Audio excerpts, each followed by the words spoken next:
The first warning was small, almost harmless. My wife, Clara, had just returned from a solo trip to Cancun, a vacation she claimed was to recharge after the stress of her corporate job.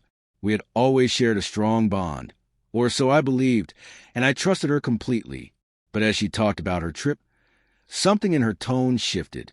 Her smile became sly as she casually said, "Oh, and I got to taste some really delicious banana down there."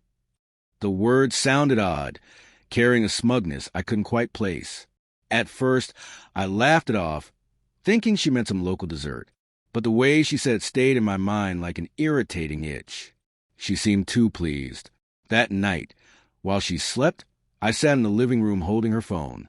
I hated myself for even thinking about what I was about to do. I had always believed snooping was a betrayal of trust, but my gut told me something was wrong. My hands trembled as I entered her passcode, a mix of her birthday and our wedding anniversary. The first thing I noticed was a hidden folder in her gallery.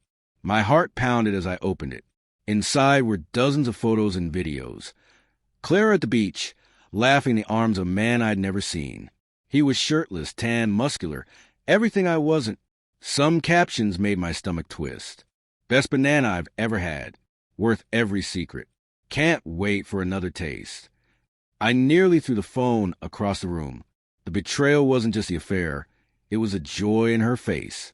She wasn't sorry. She was proud. I didn't wake her. Instead, I began a plan. It didn't take long to find him. Clara had saved his number under a fake name, but I reverse searched it and found his Instagram. His name was Javier, a bartender at a busy beach club in Cancun. His feed was full of shirtless selfies, flirty captions, and hundreds of thirsty comments from women. Clara had fallen for a cliché, the charming beach Casanova. My anger was sharp, but my thoughts were calculated. Clara's birthday was in 2 weeks, and I decided that would be the perfect stage for my revenge. Over the next days, I gathered evidence. I downloaded every photo, every message, every video she'd sent him. I even hired a private investigator to dig into Javier's life. That's how I found out he had a girlfriend named Sophia, a schoolteacher in Cancun. She seemed kind, innocent, and completely unaware of what was happening. When Clara's birthday arrived, her parents and close friends came over for dinner. I acted as though everything was fine, even giving her a gift, a silver locket she'd always wanted. She beamed, completely unaware of what I was about to do. After dinner, I tapped my glass for a toast. She smiled, expecting sweet words.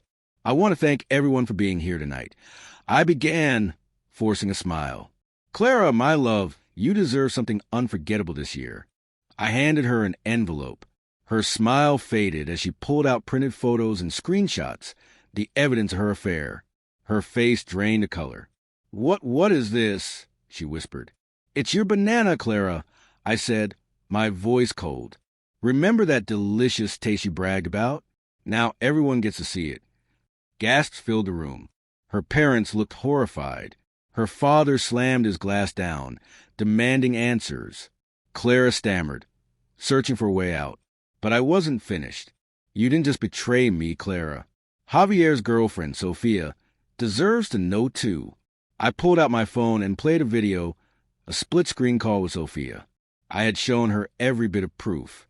Her expression broke as she realized the truth. She promised to deal with Javier herself. Clara's jaw dropped. "You didn't—" "Oh, I did," I said. The next day, I flew to Cancun. I walked straight into the beach club where Javier worked. He was behind the bar, laughing with tourists. I dropped a folder of printed evidence in front of him. "Recognize these?" I asked loudly. He glanced at them, then back at me. "I don't know what you're talking about, man." "Oh, you know exactly what I'm talking about. That's my wife in those photos." Tourists nearby began whispering. His manager came over, and I handed him the proof. The man's face darkened as he looked through it. Javier tried to talk his way out, but it was useless. He was sent away in shame. Outside, he shoved me, and that was all it took. I let my fury loose. Years of trust, love, and patience, all shattered, poured into every punch. By the time I walked away, his perfect smile was gone, replaced by bruises and blood. You don't touch another man's wife. I spat. Back home, Clara's world collapsed. Her parents disowned her. Our friend sided with me. She begged for forgiveness. But I was done. I filed for divorce the next day. As for Sophia, she kicked Javier out and exposed him to everyone she knew. His reputation crumbled. Now, I live alone in a quiet home. No lies, no deceit. Life isn't perfect, but it's peaceful. And peace, I've learned, is worth more than any revenge.